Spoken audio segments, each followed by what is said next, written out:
नमस्कार, स्वागत है आप सभी का। एडेड जूनियर शिक्षक भर्ती को लेकर के बात करेंगे। जैसा कि आप सभी जानते हैं कि कुछ समय पूर्व माननीय अधिकारियों के द्वारा ये बताया गया था कि आप सभी का प्रस्ताव शासन को भेज दिया गया है और अभी तक प्रस्ताव शासन के पास ही है, यानी प्रस्ताव वापस भी नहीं आया और ना ही प्रस्ताव पर अभी तक अनुमति मिली है और इसी वजह से अभी तक शासनादेश जारी नहीं हो सका है।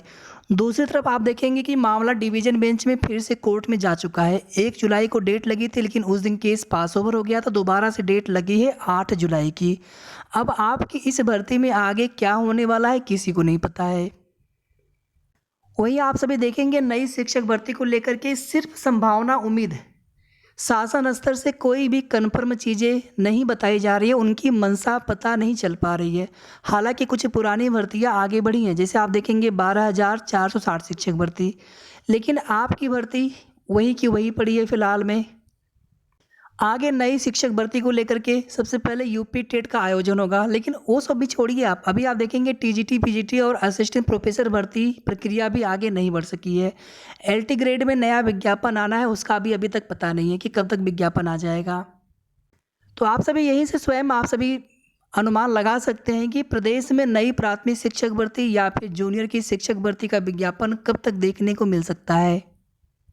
बाकी आप सभी किसी न किसी भर्ती की तैयारी जरूर करते रहा करें और जिन भी अभ्यर्थियों के अच्छे गुणांक हैं, निश्चित रूप से आपका सिलेक्शन इस भर्ती में होगा। ये भर्ती पूरी तो होगी ही होगी, बस इसमें समय अब बहुत ज़्यादा लग चुका है और ये भर्ती जितनी जल्दी पूरी हो जाए उतना अच्छा है।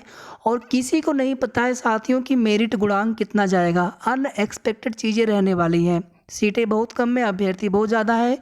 जब तक प्रक्रिया आगे नहीं बढ़ेगी तब तक इसमें मेरिट कट ऑफ बता पाना बहुत मुश्किल है।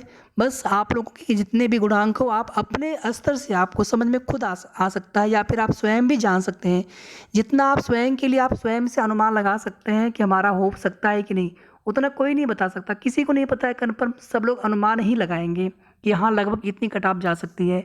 तो कट ऑफ को लेकर के आप लोग बिल्कुल परेशान मत हुआ करिए, बस मेहनत करते रहिए। इस भर्ती में भी आपने मेहनत की है और किसी न किसी भर्ती के लिए आप प्रयास करते रहिए, मेहनत करते रहिए, निश्चित रूप से आप सभी को सफलता मिलेगी।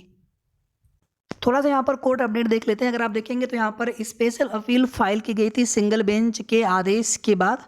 डिवीजन बेंच में 467 of 2024 Radhe Shyam Yadav and 11 others के नाम से ये रीट याचिका है।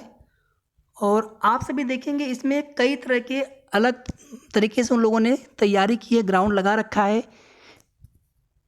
जिसमें आप देखेंगे कि एक बिंदी की वजह से किसी अभ्यर्थी को कैसे इनवैलिड किया गया, आदि आदि चीज़ें। इस पर हम विस्तार से बाद में बात करेंगे। लेकिन यहाँ पर देखेंगे आप सभी कि 8 जुलाई की डेट लगी है। इसके पहले केस फ्रेश में लगा था, लेकिन केस पास ओवर होने की वजह से सुनवाई हो नहीं पाई, उसका कोई कोर्ट ऑर्डर भी नहीं आया और यही वजह है कि दोबारा से केस फ्रेश में ही लगेगा। तो दोबारा से यहाँ पर केस फ्रेश में लगा है सीरियल नंबर 62 पर। तो बिल्कुल उम्मीद है कि इस बार सुनवाई हो जाएगी।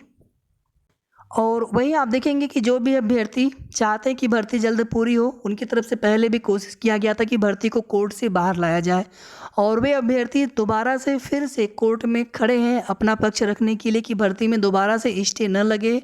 और आप देखेंगे इसमें जो भी याचिकाकर्ता है इनके तरफ से अलग से आप देखेंगे स्टे की एक उसमें एप्लीकेशन आइए लगाई गई है। यहाँ पर आप सभी देखिए 30 मई 2024 स्टे एप्लीकेशन 2-3 है इसमें आइए लगी हुई है। तो यहाँ पर देखिए उन साथियों को भर्ती रोकने से उनको कोई लाभ नहीं मिलने वाला है और ना ही भर्ती में डिले होने से उनका कोई फ़ायदा होने वाला है। अगर उनके साथ अन्याय हुआ है तो निश्चित रूप से उनके साथ न्याय होना चाहिए। लेकिन आप सभी जानते हैं कि कोर्ट प्रकरण की वजह से जो अभ्यर्थी जिनको कोई मतलब नहीं है उन कोर्ट के प्रकरण से, वो चाहते हैं कि बस भर्ती पूरी हो, होना ना होना बात की बात है। लेकिन वे अभ्यर्थी मानसिक रूप से पीड़ित होते हैं कि आखिर भर्ती प्रक्रिया कब शुरू होगी, भर्ती कब तक पूरी होगी।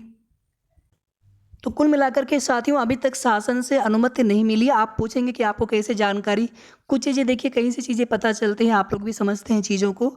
और अगर जैसे ही शासन से अनुमति मिलेगी, आप सभी जानते हैं कि कुछ न कुछ चीज़ें आप सभी को पता चल जाएंगी कि हाँ वहाँ से प्रस्ताव वापस आ गया है, उस पर अनुमति मिली है या फिर उसमें कोई संशोधन के लिए बोला गया है या फिर कोई भी उसमें दिक्कतें होंगी।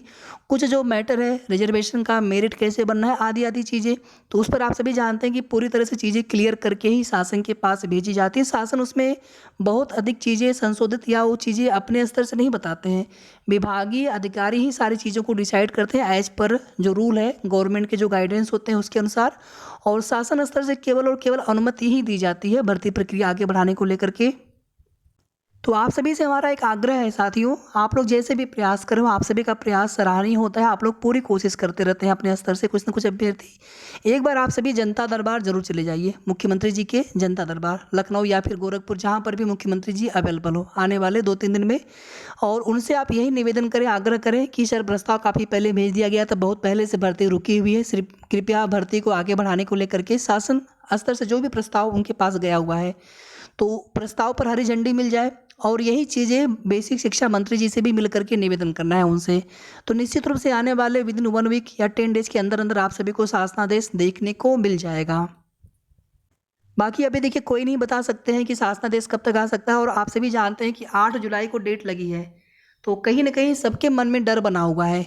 याची पक्ष के अभ्यर्थी निश्चित रूप से यही चाहेंगे कि जब तक हमारे साथ न्याय ना हो, भर्ती प्रक्रिया पूरी ना हो। आप उनकी एप्लीकेशन या उनके रीड्स में आप सारी चीज़ें ग्राउंड उनका देख ही रहे हैं कि किस तरह से वो लोग अपने न्याय के लिए लड़ रहे हैं। तो यहाँ पर देखिए वो अपने न्याय के लिए लड़े, उनको निश्चित रूप से न्याय मिले अगर उनके साथ अन्याय हुआ है तो। लेकिन यहाँ पर भर्ती प्रक्रिया अब न रुके। उन भाइयों बहनों से भी, जो याचिकाकर्ता भाई बहन, उनसे भी हमारा विनम्र आग्रह है, सभी भाई ही हैं शायद, लगभग एक बार देख लेंगे सभी 11-12 नाम, तो उनसे भी हमारा विनम्र आग्रह निवेदन है कि भैया आप लोग प्लीज़ अपने न्याय के लिए लड़िए, भर्ती प्रक्रिया को पूरी होने दीजिए। बाकी साथियों आगे की जैसी भी कोई भी अपडेट मिलेगी आपकी भर्ती से रिलेटेड, तो आप सभी को तुरंत उसकी सही जानकारी देने का पूरा प्रयास करेंगे। तब तक आप सभी अपना ध्यान रखें और आगे की आप तैयारी ज़रूर कर दे रहे हैं किसी न किसी भर्ती की। और वीडियो को आप लोग प्लीज़ लाइक शेयर ज़रूर कर दिया करें, लाइक कर दिया करें, शेयर कर दिया करें, और अगर आपने अभी तक चैनल को सब्सक्राइब न किया हो तो सब्सक्राइब भी कर लीजिएगा। धन्यवाद।